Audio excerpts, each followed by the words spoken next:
میں مذاکرات چل رہے تھے، بڑی ڈرامائی صورتحال پیدا ہو گئی اور بڑی پریشانی ہم نے دیکھی شہباز شریف کے چہرے پہ بھی، اور امریکنز کو بھی ہم نے پریشان دیکھا، اور ایرانی جو ہیں وہ بائیک آؤٹ کر کے چلے گئے ایک تقریب کا، اور انہوں نے کہا جی ہم یہاں سے ابھی جا رہے ہیں، واک آؤٹ کیا انہوں نے اپنی وجوہات بھی بتائی ہیں، اور وہ وجوہات بظاہر جائز بھی لگتی ہیں۔ ہوا کیا یہ میں آپ کو بتا دیتا ہوں۔ ایک تو سب سے پہلے آپ یہ ذہن میں رکھیں کہ ایرانی مرکز نگاہ بنے رہے، یعنی جو عالمی میڈیا ہے انہوں نے ایران کو زیادہ رپورٹ کیا، امریکنز جو ہیں وہ اس لیول پہ رپورٹ نہیں ہو رہے، ساری نظریں جو ہیں وہ ایرانیوں کی طرف ہیں کہ وہ کیا کرتے ہیں جیسے بال ان کے کورٹ میں ہے، یعنی وہ جہاں پہ تصاویر بنوانی تھیں، جس جگہ پہ اکٹھے ہونا تھا اس ہال میں، وہ بعد میں آئے۔ پہلے پاکستان موجود تھا، امریکن موجود تھے، پھر وہ بعد میں آئے۔ انہوں نے میڈیا پہ خوشنما تصاویر بنانے سے بھی گریز کیا، بلکہ انہوں نے انکار کیا کہ جناب ہم یہ سیشن نہیں کریں گے، کہ تصاویر بنانا، ساتھ کھڑے ہونا، تو اس قسم کی چیزوں میں ہم نہیں جائیں گے، انہوں نے یہ نہیں کیا۔ پھر انہوں نے ایک جو طرز عمل اپنا دکھایا وہ وکٹم والا تھا، کہ جیسے ان کے ساتھ زیادتی ہو رہی ہے اور وہ ظلم کا شکار ہو رہے ہیں۔ تو ایرانیوں نے وہ طرز عمل وکٹم والا دکھایا۔ وہ اپنے جہاز کے اوپر بھی میناب 168 لکھ کر آئے تھے کہ میناب سکول کے اندر ان کی 168 بچیاں شہید ہو گئی تھیں۔ پھر اس کے علاوہ جو ہینڈ شیک والا موقع ہے وہ بھی نہیں دیا انہوں نے امریکنز کو، یعنی وہ آئے اور انہوں نے آ کر شہباز شریف سے عراقچی نے بات کی اور وہ مڑ کر واپس چلے گئے۔ اگر آپ وہ ویڈیو دیکھیں تو آپ کو نظر آئے گا کہ عراقچی آتے ہیں اپنے لوگوں کے ساتھ، وفد پیچھے کھڑا رہ جاتا ہے اس ہال کے اندر، امریکنز ایک طرف کھڑے ہیں، پاکستانی بیچ میں کھڑے ہیں، فیلڈ مارشل اور شہباز شریف وہاں پہ کھڑے ہوئے تھے، اور ان کے پیچھے محسن نقوی بھی تھے۔ تو یہاں سے عراقچی چلتے ہوئے شہباز شریف کے پاس آتے ہیں، دو چار جملے بولتے ہیں، شہباز شریف صاحب انہیں اشارہ کرتے ہیں، وہ روکنا چاہتے ہیں لیکن وہ رکتے نہیں، واپس مڑ کے چلے جاتے ہیں۔ اس کو واک آؤٹ کہا جا رہا ہے۔ پھر فوری طور پہ شہباز شریف محسن نقوی کو ان کے پیچھے روانہ کرتے ہیں بات چیت منوانے کے لیے۔ اب یہ ہو کیوں رہا ہے، اس کے پیچھے نہ کچھ ریزنز ہیں، وہ ایران نے بیان بھی کر دی ہیں، اور یہ خبریں بھی آ رہی ہیں کہ ایران ان مذاکرات کو نارمل طریقے سے اس لیے نہیں لے رہا کہ حالات نارمل نہیں ہیں، اور اسرائیل لگاتار اٹیک کر رہا ہے اور معاہدے کی خلاف ورزی کر رہا ہے۔ دیکھیں ایک بات ہمیں ذہن میں رکھنی پڑے گی کہ امریکہ اور ایران کے بیچ میں معاہدہ ہوا، قطر اور پاکستان نے کروایا، اس میں کہیں پہ بھی کوئی کردار اسرائیل کا نہیں ہے، وہ اس معاہدے کا حصہ نہیں ہے، وہ امریکہ کا اتحادی ہے، اور اس میں امریکہ رسپانسبلٹی لے گا جو بھی اسرائیل کرے گا۔ اب ایران یہ کہتا ہے کہ وہ لگاتار لبنان میں قتل عام کر رہے ہیں، تو یہ ایک بہت بڑی خلاف ورزی ہے۔ دوسرا، وہ امریکہ میں جو ڈونلڈ ٹرمپ نے ایک انٹرویو دے کر آگ لگا دی، اس سے وہ لوگ بہت غصے میں ہیں، اور انہوں نے اس کے اوپر ایک رد عمل بھی دیا ہے۔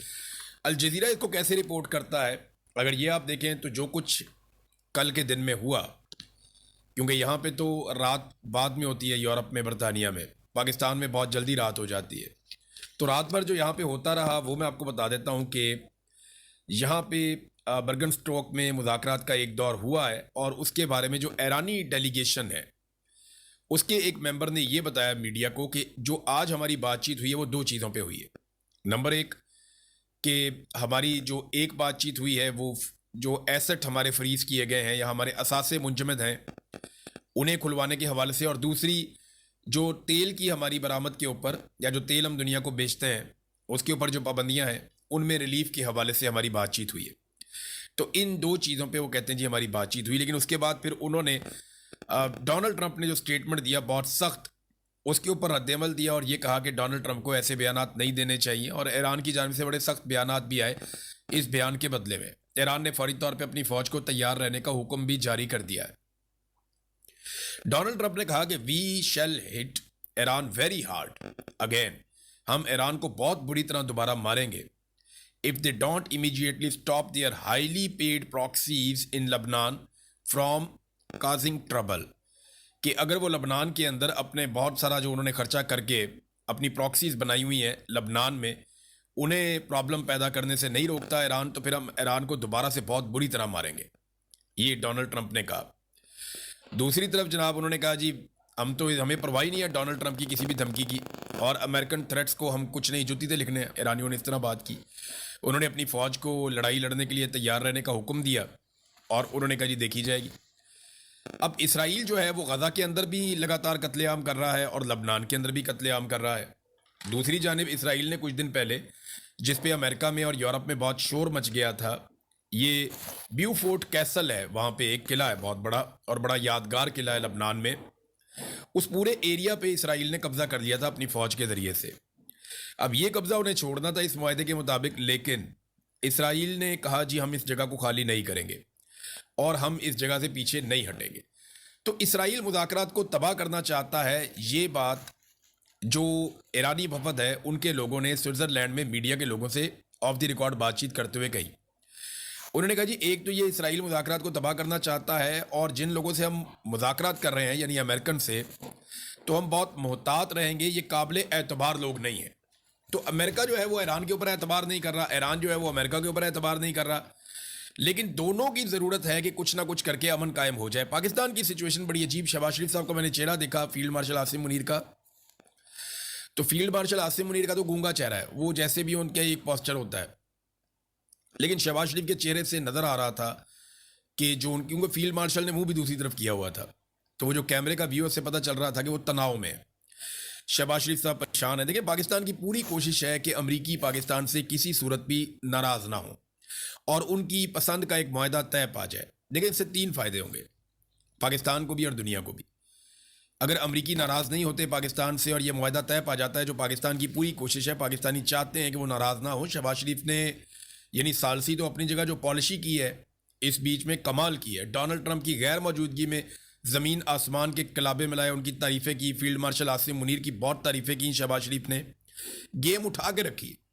لیکن میں آپ کو یہ بتا رہا ہوں کہ اگر یہ کامیابی ہوتی ہے اور ایک معاہدہ ہو جاتا ہے، چاہے امریکہ کو اس میں کچھ مل جائے، چاہے ایران کو مل جائے، تو اس میں 3 چیزیں ہوگی. ایک تو پاکستان کو عالمی سطح پہ کچھ پذیرائی مل جائے گی. نمبر 2، ٹرمپ اور امریکی اسٹیبلشمنٹ جو ہے وہ موجودہ سرکار سے مزید خوش ہو جائے گی، یعنی عاصم منیر سے اور شہباز شریف سے، اور امن آنے کی وجہ سے خطے کی صورتحال بہتر ہو جائے گی. یعنی فائدہ ہوگا ان ملکوں کو جو اس خطے کے اندر موجود ہیں. تو یہ 2-3 چیزیں پاکستان کے لیے امپورٹنٹ ہیں. پاکستان کی سرکار کے لیے بہت اہم ہے کہ وہ کچھ بھی کر کے ڈونلڈ ٹرمپ کو اور امریکہ کی اسٹیبلشمنٹ کو جتنا ہو سکتا ہے وہ خوش رکھے. اور امریکن بھی یہ جانتے ہیں کہ ایرانیوں کو منانے کے لیے پاکستانیوں کو اپنے ہاتھ میں انہیں رکھنا پڑے گا. پاکستان اس خطے کے پلیئرز میں سے ایک ہے، اور وہ ایک ایسا رستہ ہے جہاں پہ ایران کے ساتھ بات چیت کی جا سکتی ہے، کیونکہ قطر پہ بھی ایران نے بم مارے ہوئے ہیں، اور قطر کی جو امریکی بیسز ہیں وہاں سے امریکہ نے ایران کے اوپر بھی بم مارے ہوئے ہیں. تو وہاں پہ ایک تلخی موجود تھی لیکن پاکستان کے ساتھ نہیں تھی. لیکن جب قطر بیچ میں آئے نیگوسیشنز میں تو بڑی امید پیدا ہوئی، کیونکہ وہ بہت تجربہ کار ثالثی کروانے والے لوگ ہیں. انہوں نے پہلے بہت سارے اہم ترین عالمی معاملات میں ثالثی کروائی ہوئی ہے. اب جناب شہباز شریف صاحب نے چک کے رکھی گیم، جے ڈی وینس کی بھی، فیلڈ مارشل کی بھی، ڈونلڈ ٹرمپ کی بھی. وہ تو کوئی موقع ہاتھ سے جانے نہیں دیتے شہباز شریف صاحب. تو جے ڈی وینس نے بھی فیلڈ مارشل کی دبا کے تعریفیں کی. جے ڈی وینس نے کہا کہ میری گزشتہ 3 ماہ میں اپنی بیوی سے بھی زیادہ عاصم منیر صاحب سے بات چیت ہوئی ہے. یہ جے ڈی وینس نے کہا فیلڈ مارشل عاصم منیر کے بارے میں. میں یہاں پہ ایک اور بات آپ کو کہنا چاہتا ہوں کہ یہ مذاکرات دیکھیں، پاکستان اگر یہ کرتا ہے نا تو پاکستان کی کامیابی ہے. ثالثی میں اگر پاکستان اپنا کوئی کردار ادا کرتا ہے تو پاکستان بطور ملک اس کے اندر پاکستان کو فائدہ ہوگا. لیکن یہ کام سویلینز کو کرنا چاہیے تھا. ایک سرکاری ملازم جو ایک فوجی آفیسر ہے، یہ اس کے کرنے کا کام نہیں تھا. یہ نامناسب بات ہے. ان کی ڈیوٹی کچھ اور ہے. انہوں نے جا کے انڈیا سے اپنا پانی چھڑوانا ہے، انہوں نے کشمیر کو آزاد کروانا ہے، انہوں نے دہشت گردی کو ختم کرنا ہے. وہ ان کے ٹارگٹس ہیں جو یہ پورے نہیں کر پا رہے. تو یہ ثالثی اور یہ چیزیں یہ سویلین کو جو عوامی لیڈرز ہیں ان کے کرنے والا کام ہے. لیکن پاکستان میں عوامی لیڈرز کو پنپنے ہی نہیں دیا گیا. جب بھی کوئی بڑا عوامی لیڈر بنتا ہے یا تو اس کو گولی مار دی جاتی ہے یا جیل میں ڈال دیا جاتا ہے یا اسے نیوٹرلائز کر دیا جاتا ہے. ایک آدھ دفعہ تو ایسا ہوا کہ ملک ہی توڑ دیا گیا اس چکر میں کہ ہم سے بڑا عوامی لیڈر کہاں سے آ گیا. تو ملٹری اسٹیبلشمنٹ ہمیشہ سے چیزوں کو اپنے کنٹرول میں رکھنے کی خواہش اپنے اندر رکھتی ہے اور وہ یہی کام کرتے ہیں ہمیشہ سے. دیکھیں نا، جن ملکوں نے جنگ لڑی، چاہے وہ ایران ہے چاہے امریکہ ہے، آپ لاجیکلی سوچیں اس کو. میں یہ نہیں کہہ رہا کہ کوئی باعث ہو کے بات کریں، میں آپ کو صاف بات کہہ رہا ہوں کہ اپنے دماغ سے سوچیں آپ کہ امریکہ نے یہ جنگ لڑی، اس کے فوجیوں نے یہ جنگ لڑی، ایران نے یہ جنگ لڑی، اس کے فوجیوں نے یہ جنگ لڑی، قطر کے اوپر بم گرے، قطر نے واپس وہاں سے مارے بھی، انہوں نے اپنے انٹرسیپٹر بھی چلائے. لیکن ان تمام ملکوں میں سے کسی کا بھی آرمی چیف نہیں آیا. اور پاکستان ایک ثالث ہے، پاکستان اس جنگ کا حصہ نہیں بنا، لیکن پاکستان کا آرمی چیف ثالثی کے لیے گیا. یہ کام سویلینز کے کرنے کا ہے. جب سویلینز یہ کام کریں گے تو پاکستان کی زیادہ عزت ہوگی. فوج کو اپنا کام کرنا چاہیے. کوئی ملک اپنے آرمی چیف کو نہیں لے کر آتا. انہیں پتہ ہے ان کا کردار کیا ہے، ان کی ڈیوٹی کیا ہے، انہیں کس بات کی تنخواہ دی جاتی ہے. وہ ان سے وہی کام کرواتے ہیں جس کے لیے انہیں تنخواہ دیتے ہیں. اضافی کام ان کو نہیں دیتے، ان پہ بوجھ نہیں ڈالتے. لیکن یہاں پہ جو ہے وہ خود سے یہ بوجھ اٹھایا گیا اور خواہش ہے کہ ہر جگہ پہ ہمارا نام ہونا چاہیے. تو اس سے پاکستان کو کیا فائدہ ہو رہا ہے؟ دنیا یہ جانتی ہے کہ جب آپ ڈکٹیٹر کے ساتھ ڈیل کر رہے ہوتے ہیں تو آپ صرف اس کو یہ سہولت دیں کہ آپ اس کے خلاف نہ جائیں اور آپ اس کے رجیم کو تسلیم رکھیں تو وہ آپ کے لیے کچھ بھی کرے گا. لیکن اگر اس کی جگہ ایک سیاستدان ہوگا تو وہ اپنے ملک کے لیے فائدہ بھی مانگے گا, سرمایہ کاری بھی مانگے گا, وہ اپنے ملک کی مفاد کی بات بھی کرے گا. ڈکٹیٹر ہمیشہ اپنے ذاتی مفاد کی بات کرے گا کیونکہ وہ غیر قانونی طور سے آ کر بیٹھا ہوتا ہے اور اس کے اوپر کوئی اخلاقی جواز نہیں ہوتا. اس کے بیٹھنے کا اخلاقی, قانونی, آئینی جواز نہیں ہوتا, لہذا وہ سارا کچھ کرنے کے لیے تیار ہو جاتا ہے جو اس کو مالکان کہتے ہیں. سیاستدان ایسا نہیں ہوتا, اس میں اتنی فلیکسیبلٹی نہیں ہوتی, وہ اچھی ڈیل کر سکتا ہے اس لیے کہ وہ لیجیٹیمیٹ ہوتا ہے. تو یہ کام سویلینز کو کرنا چاہیے تھا, چاہے سویلین حکومت جو ہے وہ چاہے جعلی صحیح, لیکن اس کے باوجود سویلین حکومت کو ہی یہ کام کرنا چاہیے تھا. ناظرین, ایران جو لڑائی میدان میں نہیں ہارا وہ لڑائی ٹیبل پہ بھی نہیں ہارے گا, یہ میں نے آپ کو پہلے کہا تھا اور بہت سارے اور لوگ بھی یہ کہہ رہے تھے. ایرانیوں نے ہر حال میں مذاکرات بھی کرنے ہیں اور ایرانیوں نے ہر حال میں اس جنگ بندی کو برقرار بھی رکھنا ہے, یہ میں جانتا ہوں, آپ بھی جانتے ہیں. اور امریکنز نے بھی ہر حال میں مذاکرات بھی کرنے ہیں اور جنگ بندی کو برقرار بھی رکھنا ہے. اگر دوبارہ جھڑپیں ہو بھی جائیں تو انہوں نے بعد میں جنگ بندی ہی کرنی ہے کیونکہ اس کے علاوہ دونوں کے پاس رستہ کوئی نہیں ہے. امریکہ بہت دور سے آیا ہوا, اس کا بہت بڑا مالی نقصان ہو گیا.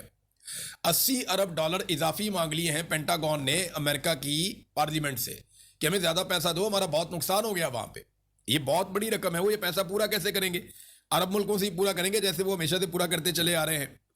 بہرحال امید ہے کہ پاکستان معاہدہ کروا پائے گا, قطر معاہدہ کروا پائے گا. ایران اور امریکہ کو دونوں کو اس وقت مضبوط آپٹکس چاہیے, وہ دونوں کمزور نہیں دکھنا چاہتے. پھر لیکن دونوں کو جو ہے امن کی ضرورت بھی ہے, یہ بھی بات ایک حقیقت ہے.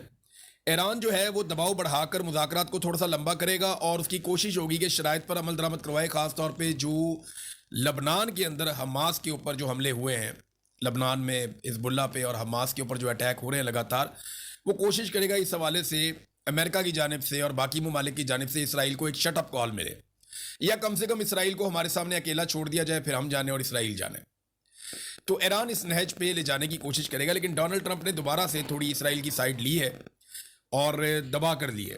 ناظرین, پاکستان نے اور قطر نے کچھ رپورٹس کے مطابق, اور یہ عالمی میڈیا میں چھپی ہیں, ان رپورٹس کے مطابق پاکستان نے اور قطر نے ڈونلڈ ٹرمپ سے آف دی ریکارڈ ایک گزارش کی ہے دونوں ممالک نے کہ آپ تھوڑی نرمی اختیار کریں اپنے انٹرویوز کے اندر یا اپنے بیانات کے اندر, کیونکہ ابھی مذاکرات چل رہے ہیں. یہاں پہ آپ سٹیٹمنٹ دے دیتے ہیں کہ میں اس کو تباہ و برباد کر دوں گا, میں اس کو بہت زیادہ ماروں گا اگر اس نے یہ نہ کیا, اگر اس نے وہ نہ کیا, اگر وہ آپ نئے ہرمز نہیں کھولے گا تو مجھے کھلوانی آتی ہے, یہاں سے جو ٹیکس لوں گا وہ امریکہ کا ہوگا, وہ ایران کا نہیں ہو. جب آپ یہ سٹیٹمنٹ دیتے ہیں اور جو چیزیں لکھی ہوئی ہیں ان سے کنٹراڈکٹ کرتے ہیں, آپ کے سٹیٹمنٹ ان کے متضاد ہوتے ہیں, تو پھر معاملات کے اندر کٹائی پیدا ہوتی ہے. تو پاکستان نے اور قطر نے بالکل جائز ایک مطالبہ کیا ہے ڈونلڈ ٹرمپ سے کہ جناب آپ ایسا نہ کریں. اب آ جائیں ناظرین, پاکستان کے اندر 2-3 خبریں ہیں بڑی امپورٹنٹ. نمبر 1 تو یہ کہ جو عوامی جوائنٹ ایکشن کمیٹی ہے انہوں نے کچھ فیصلے کیے ہیں, وہ میں آپ کے سامنے رکھ دیتا ہوں. انہوں نے ایک اعلامیہ جاری کیا ہے, ان کی ایک میٹنگ ہوئی جوائنٹ عوامی ایکشن کمیٹی کی 21 جون 2026 کو, کل کے دن. تو اس میں چند چیزیں سامنے آئی. نمبر 1 یہ, جموں کشمیر جوائنٹ عوامی ایکشن کمیٹی 5 جون سے اب تک ہر طرح کے ظلم, جبر اور شہادتوں, گرفتاریوں, زخمیوں کے باوجود عوامی حقوق کے لیے تاریخ ساز جدوجہد کرنے پر آزاد کشمیر بھر کے عوام, خواتین, بچوں, اوورسیز کشمیری عوام کو خراج تحسین پیش کرتی ہے, اور آزاد جموں کشمیر بھر کے تاجران, ٹرانسپورٹرز کو تاریخ ساز لاک ڈاؤن پر خراج تحسین پیش کرتی ہے, اور اس امید کا اظہار اور اپیل کرتی ہے کہ جملہ عوام الناس اس جد و جہد کو, تحریک کو کامیابی تک جاری اور ساری رکھیں گے.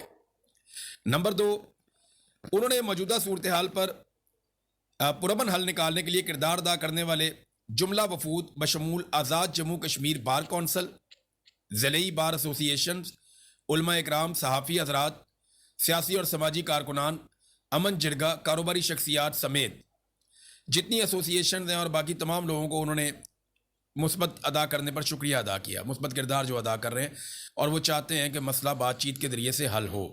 ساتھ ہی انہوں نے کہا کہ آئندہ بھی جو کوششیں کی جائیں گی ہم اس کے اندر مثبت کوششوں کو خیر مقدم کریں گے. پھر انہوں نے تیسرے نقطے میں بتایا کہ ہماری جد و جہد مکمل طور پہ پرامن ہے, اپنے بنیادی حقوق کے حصول کے لیے ہے, کسی ملک یا ادارے کے خلاف ہماری کسی قسم کی مہم جوئی نہیں ہے. پاکستان کے کچھ میڈیا چینلز کے ذریعے اس جد و جہد کو دہشت گردی یا پاکستان کے خلاف قرار دینا سراسر غلط بیانیہ ہے جس کو ہم مسترد کرتے ہیں. پاکستانی عوام پر وعدے کرتے ہیں کہ جموں کشمیر جوائنٹ عوامی ایکشن کمیٹی پاکستان اور پاکستانی عوام کی بقا اور سلامتی کے لیے دعا گو ہے، تاہم پاکستانی حکمرانوں کی ہمارے حقوق کے بارے میں پالیسیز کو تنقید کا نشانہ بنانا ہمارا اور پاکستانی عوام کا مشترکہ حق ہے۔ پھر نمبر 4 پوائنٹ انہوں نے کہا جی کہ بامانی مذاکرات پہ ہم یقین رکھتے ہیں اور کوشش رہی ہے ہماری ہمیشہ سے کہ مسائل بات چیت کے ذریعے حل ہوں، لیکن حکمرانوں نے ہمیشہ بات چیت اور معاہدے جات کو ہمیں دھوکہ دینے کے لیے استعمال کیا